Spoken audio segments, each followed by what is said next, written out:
Hello, कैसे हैं आप सब। मैं आपका मेंटर और आप देख रहे हैं लर्न इंग्लिश विदाउट रूल्स का एक नया और फ्रेश सेशन। फिर से सप्ताह का पहला दिन और बारी है कुछ नए वर्ड्स सीखने की। बात कर रहा हूं द हिंदू एडिटोरियल वोकैबुलरी की। चलिए सेशन को शुरू करते हैं। लेकिन उससे पहले जो लोग इस चैनल पर नए हैं और वैसे पुराने लोग जिन्होंने अब तक चैनल को सब्सक्राइब नहीं किया है, प्लीज सब्सक्राइब कर लीजिए। बेल आइकन प्रेस करके नोटिफिकेशन कॉल पर जरूर रखिएगा ताकि यहां से जो वीडियो अपलोड हो उसकी सूचना आपको मिले और कोई भी सेशन मिस ना हो। लाइक और शेयर करने में कंजूसी नहीं कीजिएगा। साथ में अगर सेशन के दौरान मन में कोई बात रह जाए तो कमेंट में लिख करके मुझसे साझा जरूर कीजिएगा। कोशिश करूंगा कि अगले सेशन में सही और सटीक उत्तर लेकर के आपके सामने जरूर उपस्थित हो। चलिए सेशन की शुरुआत करते हैं।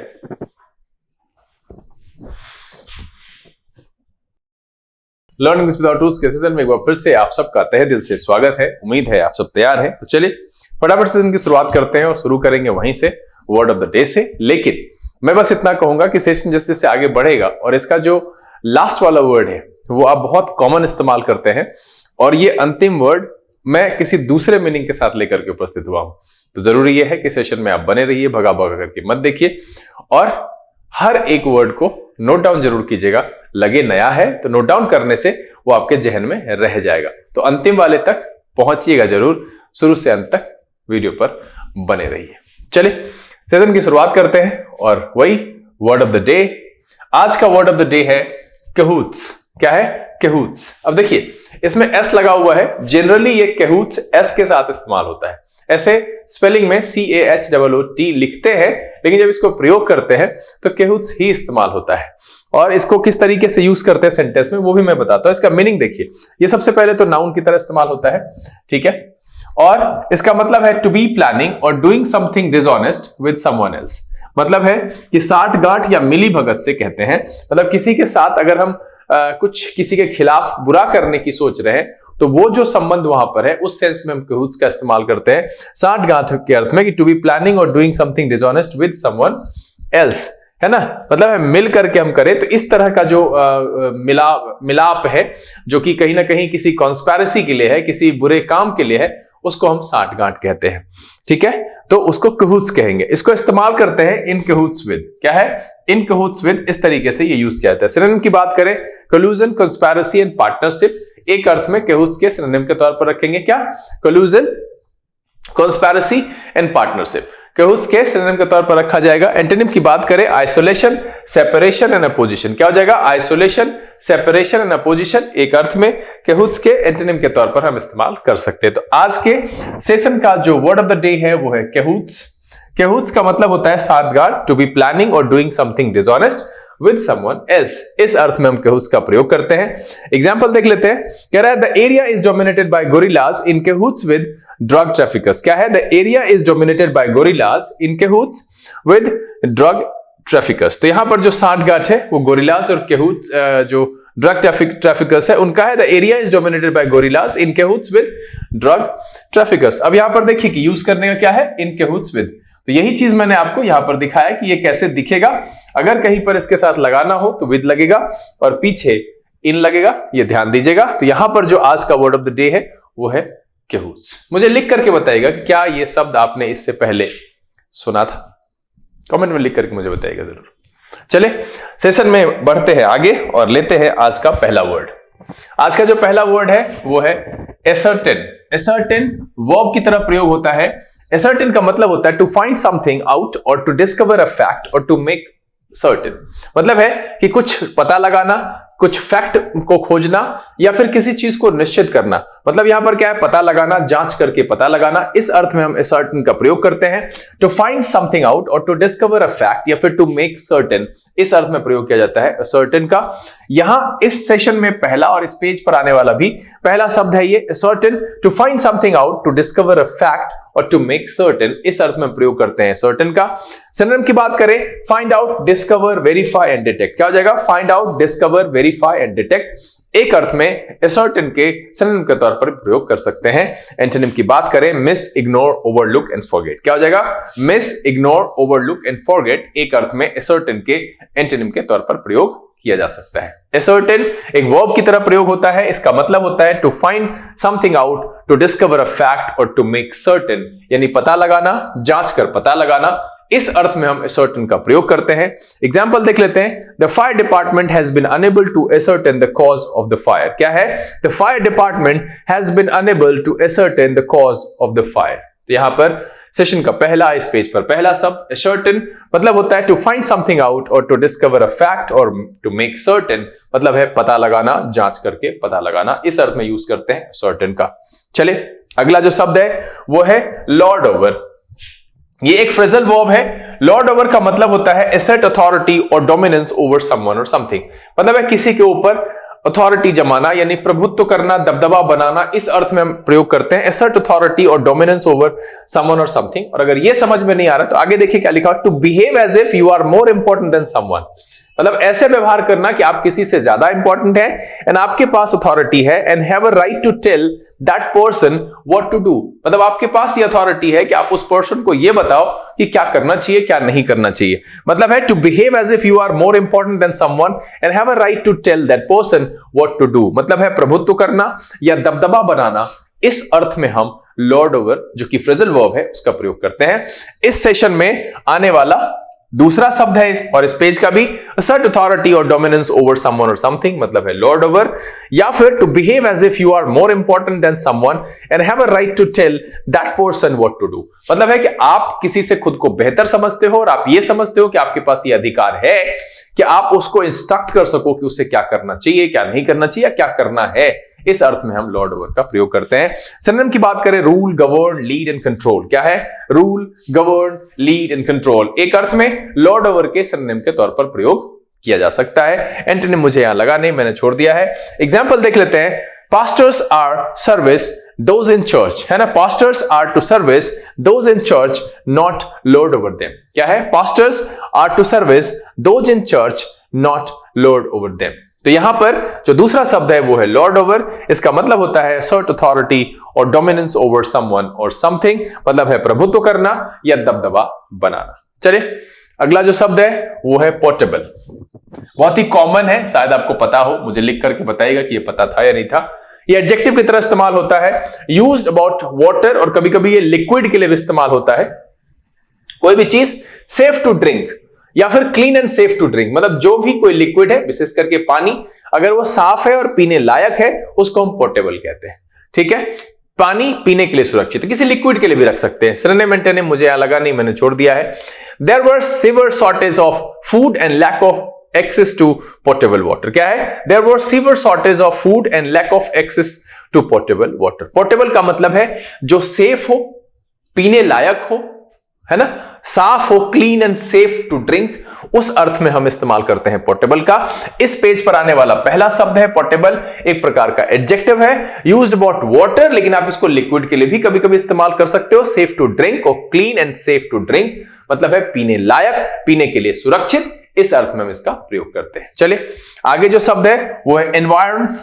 एनवायरन्स नाउन की तरह इस्तेमाल होता है और इसका मतलब होता है the surrounding area or district और the area surroundings a place specially a town. इस अर्थ में हम एनवायरन्स का प्रयोग करते हैं, परिप्रदेश, पर्यावरण या आसपास का क्षेत्र। एनवायरन्स का मतलब होता है the surrounding area or district और the area surroundings a place specially a town. इस अर्थ में हम एनवायरन्स का प्रयोग करते हैं। सिनोनिम की बात करें, सराउंडिंग्स, विसिनिटी एंड सबर्ब्स। क्या है? सराउंडिंग्स, विसिनिटी एंड सबर्ब्स एक अर्थ में एनवायरन्स के सिनोनिम के तौर पर इस्तेमाल कर सकते हैं।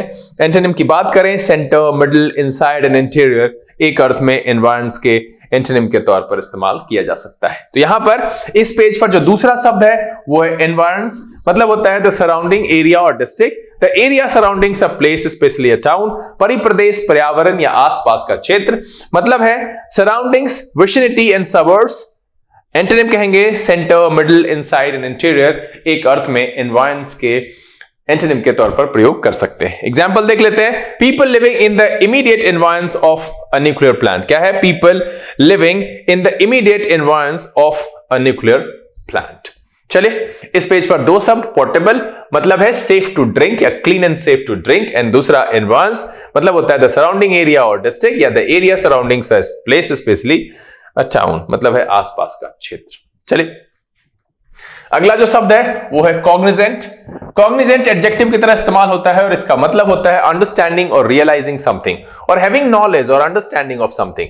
मतलब है सचेत या जानकार, किसी चीज का नॉलेज हो किसी के पास, अंडरस्टैंडिंग एंड रियलाइजिंग समथिंग और हैविंग नॉलेज और अंडरस्टैंडिंग ऑफ समथिंग, इस अर्थ में हम कॉग्निजेंट का प्रयोग करते हैं।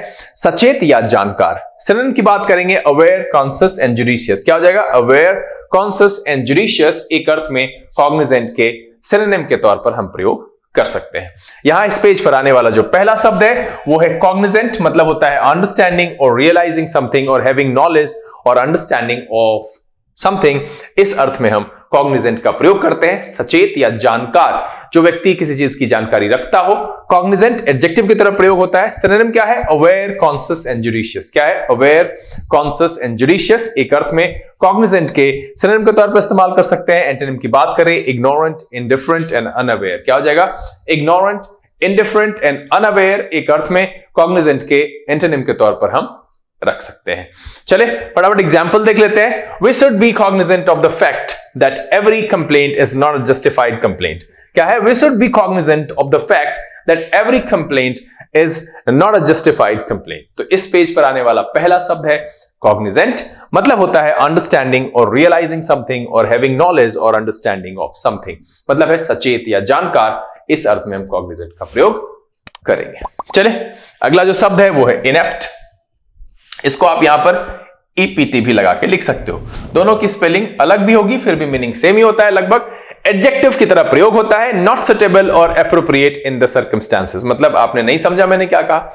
आप INAPT लिखो या INEPT लिखो, दोनों की मीनिंग लगभग एक ही जैसी होती है। नॉट सुटेबल और एप्रोप्रिएट इन द सर्कमस्टांसेस, ये एडजेक्टिव की तरह प्रयोग होता है। इनेप्ट, अकुशल, अनुपयुक्त या अयोग्य, इस अर्थ में प्रयोग किया जाता है। सिनोनिम की बात करें, unsuitable, unfit, improper and undue. क्या हो जाएगा? Unsuitable, unfit, improper and undue एक अर्थ में इनेप्ट के सिनोनिम के तौर पर प्रयोग करेंगे। एंटोनिम की बात करेंगे एप्रोप्रिएट, सुटेबल एंड कॉम्प्लीमेंट, है ना? कॉम्प्लीमेंट, ये पूरक वाला। एप्रोप्रिएट, सुटेबल एंड कॉम्प्लीमेंट एक अर्थ में इनेप्ट के एंटोनिम के तौर पर प्रयोग कर सकते हैं। तो इस पेज पर आने वाला जो दूसरा शब्द है वो है इनेप्ट, नॉट सुटेबल और एप्रोप्रिएट इन द सर्कमस्टांसेस, अकुशल, अनुपयुक्त या अयोग्य, इस अर्थ में हम प्रयोग करते हैं इनेप्ट का। सिनोनिम है unsuitable, unfit, improper, undue. Antonym की बात है एप्रोप्रिएट, सुटेबल एंड कॉम्प्लीमेंट। चले एग्जांपल देख लेते हैं। हिज कमेंट्स वर परहैप्स इनेप्ट। क्या है? हिज कमेंट्स वर परहैप्स इनेप्ट, मतलब वो क्या थे? तो अनुपयुक्त थे, वो उपयुक्त नहीं थे। ठीक है, हिज कमेंट्स वर परहैप्स इनेप्ट। चलिए अगला जो शब्द है वो है ओविएट। फिर से एनिमेशन उल्टा हुआ है, कोई बात नहीं है। वर्ब की तरह प्रयोग होता है। इसका मतलब होता है to remove a difficulty, problem और द नीड फॉर समथिंग, मतलब है निराकरण करना, जरूरी ना समझना या मिटाना, किसी चीज की जरूरत को खत्म करना। To remove a difficulty, problem और द नीड फॉर समथिंग, इस चीज के अर्थ में हम ओविएट का प्रयोग करते हैं। सिनोनिम कहेंगे प्रिवेंट, एवर्ट एंड प्रिक्लूड। क्या हो जाएगा? प्रिवेंट, एवर्ट एंड प्रिक्लूड एक अर्थ में ओविएट के सिनोनिम के तौर पर प्रयोग करेंगे। एंटोनिम की बात करेंगे इंपेल, require and oblige. इंपेल, require and oblige एक अर्थ में ओविएट के एंटोनिम के तौर पर हम प्रयोग कर सकते हैं। तो देखिए है तो ये इस पेज का दूसरा, लेकिन मेरे सामने आ गया है पहला। Obviate, to remove a difficulty, problem और द नीड फॉर समथिंग, इस अर्थ में हम प्रयोग करते हैं ओविएट का। ठीक है, निराकरण करना, जरूरी ना समझना या मिटाना, इस अर्थ में प्रयोग किया जाता है। सिनोनिम है प्रिवेंट, एवर्ट, प्रिक्लूड। एंटोनिम है इंपेल, रिक्वायर एंड ओब्लाइज। चले एग्जांपल देख लेते हैं। The solar panels in this device obviate the need for batteries। क्या है? The solar panels in this device obviate the need for batteries। क्या है? The solar panels in this device obviate the need for batteries। Obviously उस समस्या का, जो battery की समस्या है, उसका वो निराकरण कर दिया, उसके लिए जरूरत खत्म कर दिया, मिटा दिया उसकी जरूरत को। तो इस अर्थ में हम obviate का प्रयोग करते हैं। चलिए अगला जो शब्द है वो है elude। elude वर्ब की तरह प्रयोग होता है और इसका मतलब होता है to speak about somebody something in an indirect way, मतलब है किसी व्यक्ति या वस्तु के बारे में अप्रत्यक्ष रूप से बात करना, मतलब है संकेत देना या जिक्र करना। इस अर्थ में हम एल्यूड का प्रयोग करते हैं। Allude, to speak about somebody or something in an indirect way. हम किसी के बारे में घुमा फिरा करके जब बात करते हैं, संकेत दे रहे होते हैं, मतलब हिंट करते हैं कि हम बात उसी की कर रहे हैं, बट डायरेक्टली नहीं करते। इस अर्थ में हम एल्यूड का प्रयोग करते हैं। सिनोनिम की बात करेंगे इंप्लाई, इंडिकेट एंड सजेस्ट। क्या हो जाएगा? इंप्लाई, इंडिकेट एंड सजेस्ट एक अर्थ में एल्यूड के सिनोनिम के तौर पर प्रयोग करेंगे। एंटोनिम की बात करेंगे एक्सप्लेन, डिक्लेयर एंड प्रोक्लेम, है ना। एक्सप्लेन, डिक्लेयर एंड प्रोक्लेम एक अर्थ में एल्यूड के एंटोनिम के तौर पर प्रयोग किया जाएगा। तो यहां पर इस पेज पर जो पहला शब्द है वो है allude. To speak about somebody or something in an indirect way, मतलब है किसी व्यक्ति या वस्तु के बारे में अप्रत्यक्ष रूप से बात करना या संकेत करना, इस अर्थ में हम एल्यूड का प्रयोग करते हैं। ठीक है। सिनोनिम की बात करेंगे इंप्लाई, इंडिकेट, सजेस्ट। एंटोनिम की बात करेंगे explain, declare and proclaim. Example देख लेते हैं। Mister Ratnesh alluded to some health problems without being specific। क्या है? Mister Ratnesh alluded to some health problems without being specific, मतलब है घुमा फिरा करके इशारा किया, किसी हेल्थ प्रॉब्लम के बारे में स्पेसिफिकली नहीं बताया। तो mister Ratnesh alluded to some health problems without being specific। यहां पर इस पेज पर जो पहला शब्द है वो है allude, मतलब होता है टू स्पीक अबाउट समवन और something in an indirect way, मतलब किसी के बारे में अप्रत्यक्ष रूप से बात करना, संकेत करना या जिक्र करना, इस अर्थ में हम allude का प्रयोग करते हैं। दूसरा है obviate, to remove a difficulty, problem और द नीड फॉर समथिंग, निराकरण करना, जरूरी ना समझना, मिटाना, इस अर्थ में ओवेट शब्द का प्रयोग किया जाता है। चलिए अगला जो शब्द है वो है डिसअवॉव। डिसअवॉव वर्ब की तरह प्रयोग होता है और इसका मतलब होता है डिनाई एनी रिस्पॉन्सिबिलिटी और सपोर्ट फॉर। क्या है? अस्वीकार कर देना। डिनाई एनी रिस्पॉन्सिबिलिटी और सपोर्ट फॉर, इस अर्थ में हम डिसअवॉव का प्रयोग करते हैं। सिनोनिम की बात करें डिनाई, एब्ज्योर एंड रिप्यूडिएट। क्या हो जाएगा? डिनाई, एब्ज्योर एंड रिप्यूडिएट एक अर्थ में डिसअवॉव के सिनोनिम के तौर पर प्रयोग करेंगे। एंटोनिम की बात करें एक्सेप्ट, एडमिट, एवो एंड ओन। क्या हो जाएगा?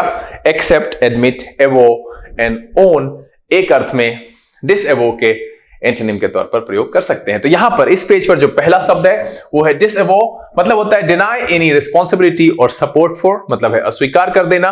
डिनाई, एब्ज्योर, रिप्यूडिएट एक अर्थ में इसके सिनोनिम के तौर पर प्रयोग करेंगे। एंटोनिम में एक्सेप्ट, एडमिट, एवो एंड ओन इसके डिसएवो के एंटोनिम के तौर पर प्रयोग कर सकते हैं। एग्जाम्पल देख लेते हैं। They were quick to disavow the rumor। क्या है? They were quick to disavow the rumor। तो इस पेज पर जो पहला शब्द है वो है disavow, deny any responsibility और support for, इस अर्थ में यूज करते हैं disavow का। चलिए अगला जो शब्द है वो है resumption। Resumption नाउन की तरह प्रयोग होता है और इसका मतलब होता है beginning again और continuing after a pause or interruption, मतलब एक बार फिर से शुरू होना किसी इंटरप्शन के बाद, किसी पॉज के बाद। क्या कह रहा है? बिगनिंग अगेन और कंटिन्यूइंग आफ्टर अ पॉज और इंटरप्शन, इस अर्थ में हम रिजम्पशन शब्द का प्रयोग करते हैं। पुनः आरंभ होने, करने या जारी रहने की क्रिया विराम या बाधा के बाद, या पुनरारंभ कह सकते हैं इसको हिंदी में, पुनः आरंभ कहने को पुनरारंभ कहते हैं। बिगिनिंग अगेन और कंटिन्यूइंग आफ्टर अ पॉज और इंटरप्शन, मतलब है किसी पॉज और इंटरप्शन के बाद फिर शुरू होना, कंटिन्यू होना, इस अर्थ में हम रिजम्पशन शब्द का प्रयोग करते हैं। सिनोनिम की बात करें रीओपनिंग, कंटिन्यूएशन एंड रीस्टार्ट। क्या हो जाएगा? रीओपनिंग, कंटिन्यूएशन एंड रीस्टार्ट एक अर्थ में रिजम्पशन के सिनोनिम के तौर पर प्रयोग कर सकते हैं। देखिए मैं आप सबको इतना ही कहूंगा, वर्ड्स आर वेरी इंपॉर्टेंट और लैंग्वेज के लिए तो है ही, बट एग्जामिनेशन के पॉइंट ऑफ व्यू से ये 65% से ज्यादा मार्क्स जो है कवर करता है। That's why it's your duty to be with me. मैं बार बार कहता हूं कि छूट गया कोई बात नहीं है, आप आज से शुरू करो। जो छूटा है उसको जिस दिन मैं नहीं आता हूं उस दिन करो, जिस दिन मुझसे छूट जाए आप उसको जो है रिकवर करो, बट करो। मेरी एक पोएट्री है, कभी मैं सुनाऊंगा कि खड़े होने से कुछ नहीं मिलेगा, चलने से फासला घट जाएगा।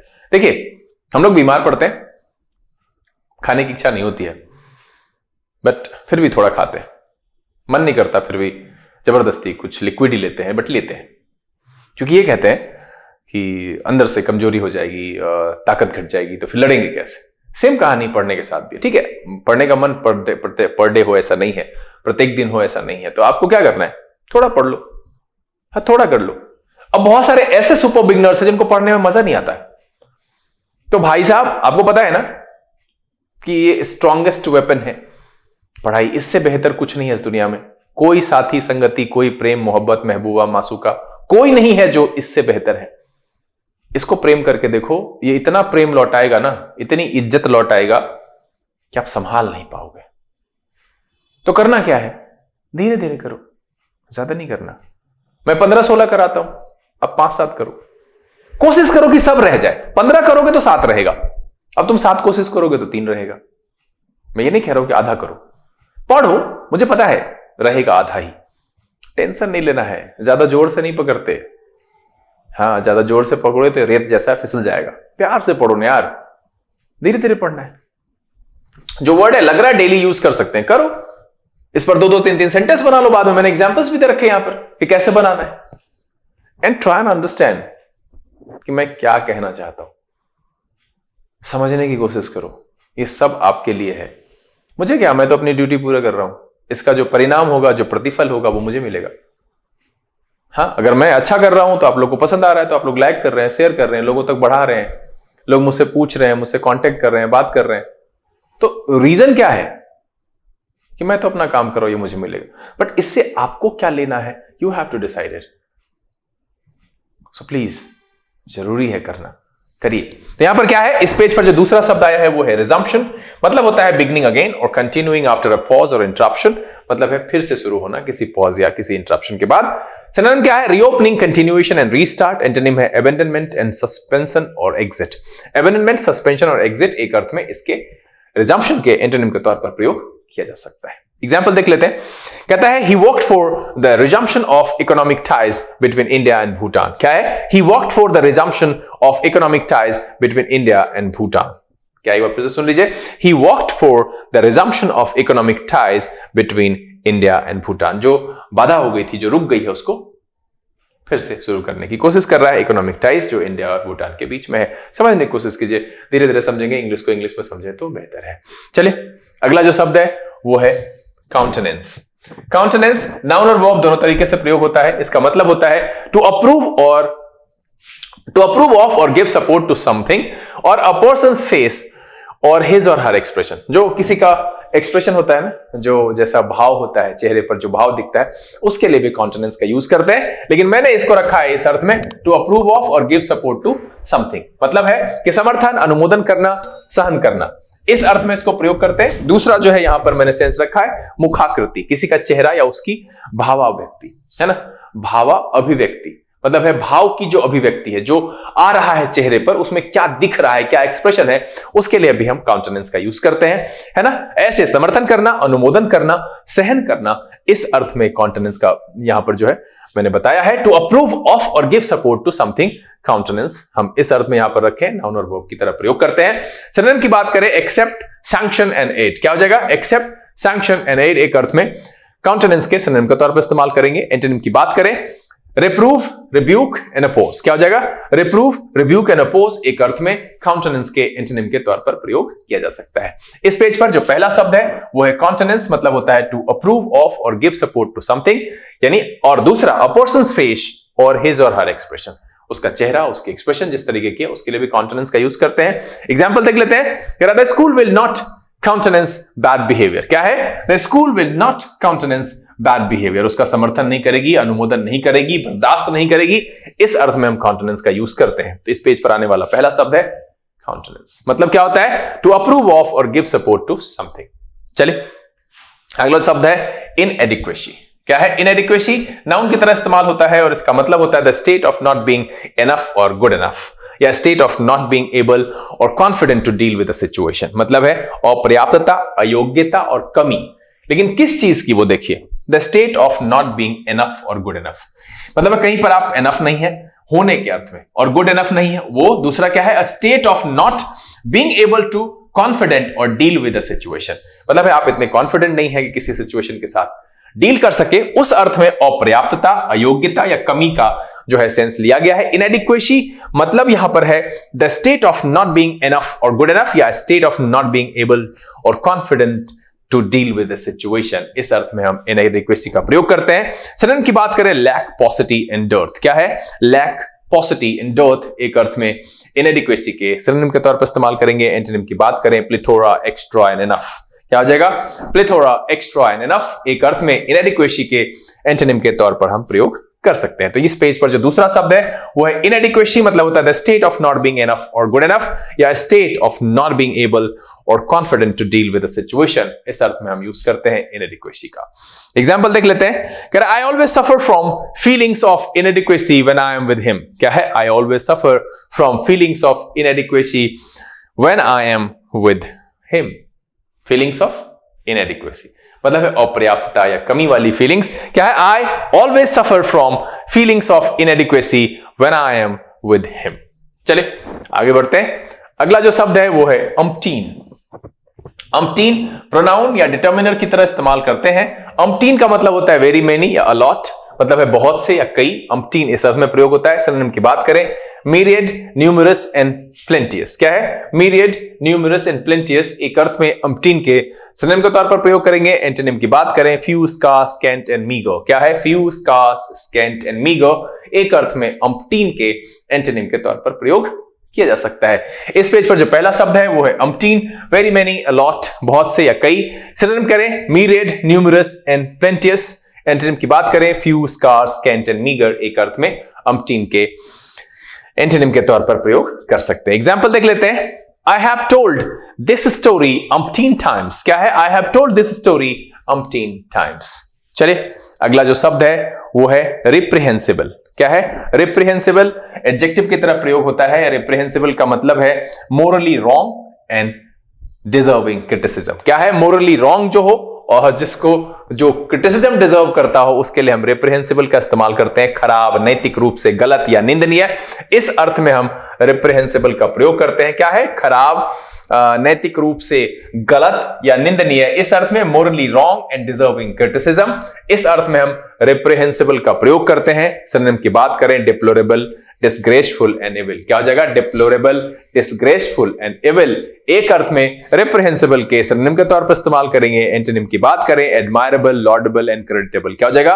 एडमायरेबल, लॉर्डेबल एंड क्रेडिटेबल एक अर्थ में रेप्रिहेंसिबल के एंटोनिम के तौर पर प्रयोग कर सकते हैं। इस पेज पर आने वाला जो दूसरा शब्द है वो है रेप्रिहेंसिबल, मतलब होता है Morli wrong and deserving criticism, खराब, नैतिक रूप से गलत या निंदनीय, इस अर्थ में हम इसका प्रयोग करते हैं। सिनोनिम की बात करें, deplorable, disgraceful and evil. Antonym की बात करें, admirable, लॉर्डेबल and creditable.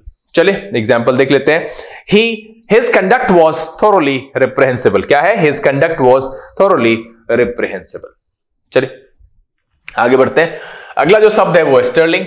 Stirling noun और एडजेक्टिव दोनों तरीके से प्रयोग होता है, और ये नाउन वाला यूज ये किसी मुद्रा उद्रा के सेंस में इस्तेमाल होता है। कहीं पर क्या है ये मुझे नहीं पता, तो अगर आपको पता है तो आप कमेंट में लिख करके मुझे बताओ, क्योंकि आपको बताना चाहिए, क्योंकि आप लोग एसएससी वगैरह की तैयारी करते हो, जीके वगैरह पढ़ते हो, तो जानकारी होगी। जिसको जानकारी है कमेंट में लिख करके मुझे बताएगा स्टर्लिंग क्या है, सुन रखा है, नाउन के तौर पर जब इस्तेमाल होता है। अब रही बात एडजेक्टिव की, तो स्टर्लिंग का मतलब होता है ऑफ एक्सेलेंट क्वालिटी और ऑफ वेरी हाई क्वालिटी, मतलब है अत्यंत उत्कृष्ट या विश्वसनीय जो होता है उसके लिए हम स्टर्लिंग का इस्तेमाल करते हैं। सिनोनिम की बात करें, एक्सेलेंट, स्प्लेंडेड एंड एक्सेप्शनल। क्या हो जाएगा? एक्सेलेंट, स्प्लेंडेड एंड एक्सेप्शनल एक अर्थ में स्टर्लिंग के सिनोनिम के तौर पर इस्तेमाल करेंगे। एंटोनिम की बात करें, ऑर्डिनरी, इनसिग्निफिकेंट एंड इंफीरियर। क्या हो जाएगा? ऑर्डिनरी, इनसिग्निफिकेंट एंड इंफीरियर एक अर्थ में स्टर्लिंग के एंटोनिम के तौर पर प्रयोग कर सकते हैं। तो इस पेज पर जो आने वाला पहला शब्द है वो है स्टर्लिंग। मैंने एक सवाल पूछा है इससे कि भाई वो क्या है नाउन के तौर पर, मुद्रा वगैरह से रिलेटेड। वो दूसरा, जब ये एडजेक्टिव की तरह इस्तेमाल होता है तो इसका मतलब होता है ऑफ एक्सेलेंट क्वालिटी और ऑफ वेरी हाई क्वालिटी, इस अर्थ में स्टर्लिंग का प्रयोग करते हैं, अत्यंत उत्कृष्ट या विश्वसनीय। सिनोनिम की बात करें, एक्सेलेंट, स्प्लेंडेड, एक्सेप्शनल। एंटोनिम की बात करें, ऑर्डिनरी, इनसिग्निफिकेंट एंड इंफीरियर एक अर्थ में स्टर्लिंग के एंटोनिम के तौर पर प्रयोग कर सकते हैं। एग्जांपल देख लेते हैं। Everyone has made a sterling effort. क्या है? Everyone has made a sterling effort. Everyone has made a sterling effort। चलिए अगला और आखिरी शब्द है फॉयल, और इसी के बारे में मैंने बात कही थी आपसे कि फॉयल आपने सुना होगा, aluminium foil, silver foil, golden foil, पत्थर, पतली जो परत होती है उसको पत्थर हम लोग के बोलचाल में कहते हैं। ये नाउन और वर्ब दोनों तरीके से इस्तेमाल होता है। तो ये जो पत्थर है जिसको aluminium foil, silver foil, golden foil कहते हैं, तो वो कॉमन इस्तेमाल है। ये जब वर्ब की तरह इस्तेमाल होता है तो इसका मतलब होता है टू प्रिवेंट समवन और समथिंग फ्रॉम बीइंग सक्सेसफुल, रोड़ा अटकाना, विफल कर देना। किसी को सफल होने से रोक देना। फॉइल का मतलब क्या होता है? टू प्रिवेंट समवन और समथिंग फ्रॉम बीइंग सक्सेसफुल, सफल होने से किसी को रोकना, यानी कि रोड़ा अटकाना, विफल कर देना, बाधा बन करके खड़े हो जाना उसके सामने ताकि वो सफल ना हो। इस अर्थ में हम फॉइल का प्रयोग करते हैं और इसी शब्द की बात मैंने शुरू में की थी। इसका जो सिनोनिम है थॉट, इंपीड, ऑब्स्ट्रक्ट एंड स्टाइमी। क्या है? थॉट, इंपीड, ऑब्स्ट्रक्ट एंड स्टाइमी एक अर्थ में फॉइल के सिनोनिम के तौर पर हम इस्तेमाल कर सकते हैं। एंटोनिम की बात करें, promote, forward, encourage and assist. क्या हो जाएगा? Promote, forward, encourage and assist एक अर्थ में फॉइल के एंटोनिम के तौर पर हम इस्तेमाल कर सकते हैं। तो यहां पर इस पेज पर जो दूसरा शब्द है, सेशन का आखिरी शब्द, टू प्रिवेंट समवन और समथिंग फ्रॉम बीइंग सक्सेसफुल, मतलब है फॉइल। फॉइल का मतलब होता है रोड़ा अटकाना या विफल कर देना। इस अर्थ में हम फॉइल का प्रयोग करते हैं। सिनोनिम की बात की, थॉट, इंपीड, ऑब्स्ट्रक्ट एंड स्टाइमी। क्या है? थॉट, इंपीड, ऑब्स्ट्रक्ट एंड स्टाइमी एक अर्थ में फॉइल के सिनोनिम के तौर पर इस्तेमाल करेंगे। एंटोनिम की बात करें, promote, forward, encourage and assist एक अर्थ में फॉइल के एंटोनिम के तौर पर प्रयोग कर सकते हैं। एग्जाम्पल देख लेते हैं। The prisoners attempt to escape was foiled at the last minute when police received a tip off, है ना? The prisoner's attempt to escape was foiled at the last minute when police received a tip-off. यहां पर जो इस page पर दो शब्द आए हैं, पहला स्टर्लिंग, एक एडजेक्टिव की तरह इस्तेमाल होता है, ऑफ एक्सीलेंट क्वालिटी और ऑफ वेरी हाई क्वालिटी, उत्कृष्ट, विश्वसनीय, इस अर्थ में प्रयोग करते हैं स्टर्लिंग का। दूसरा है फॉइल, टू प्रिवेंट समवन और समथिंग फ्रॉम बीइंग सक्सेसफुल, रोड़ा अटकाना या विफल कर देना, इस अर्थ में हम फॉइल का प्रयोग करते हैं। उम्मीद है कि आज के सेशन में जो कुल 16 प्लस एक वर्ड ऑफ द डे 17 शब्द रखे गए, सबके सब मजेदार थे, सबको पढ़ के आपको बहुत मजा आया और आपने इस सेशन को पूरा एंजॉय किया। अगर ये सेशन आपको पसंद आया तो लाइक कर दीजिए, चैनल को सब्सक्राइब नहीं किया तो प्लीज सब्सक्राइब कर लीजिएगा, बेल आइकन प्रेस करके नोटिफिकेशन कॉल पर जरूर रखिएगा ताकि यहाँ से जो वीडियो अपलोड हो उसकी सूचना आपको मिले और कोई भी सेशन मिस ना हो। समय यहां से बता लेने का, बहुत जल्द इस तरह के एपिसोड के साथ फिर आपके सामने उपस्थित होंगे। तब तक के लिए आप घर में रहिए, अपना और अपने परिवारजनों का ख्याल रखिए, खुश रहिए, मस्त रहिए, लेकिन पढ़ते लिखते जरूर रहिएगा। Learn English without tools से this is BK Singh signing off. Keep reading, keep practicing. Thank you. God bless you.